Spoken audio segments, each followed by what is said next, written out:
Petrol ಬಂಕ್ನಲ್ಲಿ ಸಂಬಳ ಸಾಕಾಗ್ತಿಲ್ಲ ಅಂತ ಹೇಳಿ ಕಳ್ಳತನಕ್ಕಿಳಿದಿದ್ದಾನೆ ವ್ಯಕ್ತಿ.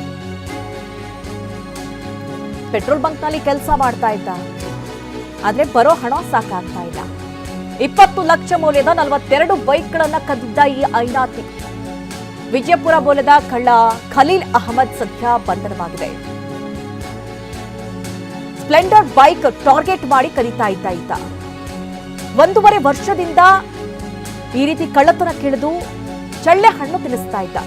ಬಸ್ ನಿಲ್ದಾಣ, ಪೊಲೀಸ್ ಠಾಣೆ ಮುಂದೆಯೇ ಕಳ್ಳತನ ಮಾಡ್ತಾ ಇದ್ದ. ವಿಜಯಪುರ, ಕೋಲಾರ, ಚಿಕ್ಕಬಳ್ಳಾಪುರದಲ್ಲಿ ಈ ತರ ಕೈಚಳಕ, ನಕಲಿ ಕೀ ಸಹಾಯದಿಂದ ಕಳ್ಳತನ ಮಾಡ್ತಾ ಇದ್ದ ಈ ಅಹಮದ್ ಖಲೀಲ್ ಈಗ ಸದ್ಯ ಪೊಲೀಸರ ವಶದಲ್ಲಿದ್ದಾನೆ. 20 ಲಕ್ಷ ಮೌಲ್ಯದ 42 ಬೈಕ್ಗಳನ್ನ ಆತ ಕದ್ದಿದ್ದ ಅನ್ನುವಂಥ ವಿಚಾರಗಳು ಗೊತ್ತಾಗ್ತಾ ಇದೆ. ಈಗೇನು ಸಾಲಾಗಿ ಅಲ್ಲಿ ಬೈಕನ್ನು ನಿಲ್ಲಿಸಿದ್ದಾರೆ, ಅದೆಲ್ಲವೂ ಕೂಡ ಈತ ಕಳ್ಳತನ ಮಾಡಿದಂತಹ ಬೈಕ್ಗಳು.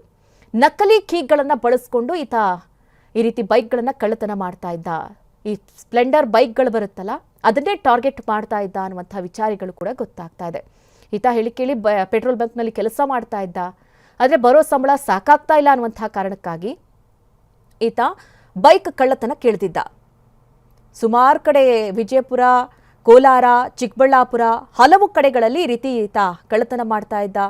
ಪೊಲೀಸ್ ಠಾಣೆ ಮುಂದೆಯೇ ಹಲವು ಬೈಕ್ಗಳನ್ನು ಕಳ್ಳತನ ಮಾಡಿದ್ದ. ಸಾಕಷ್ಟು ದಿನಗಳಿಂದ ಪೊಲೀಸರು ಈತನ ಹುಡುಕಾಟದಲ್ಲಿದ್ರು. ಈಗ ಸದ್ಯ ಸೆರೆ ಸಿಕ್ಕಿದ್ದಾನೆ.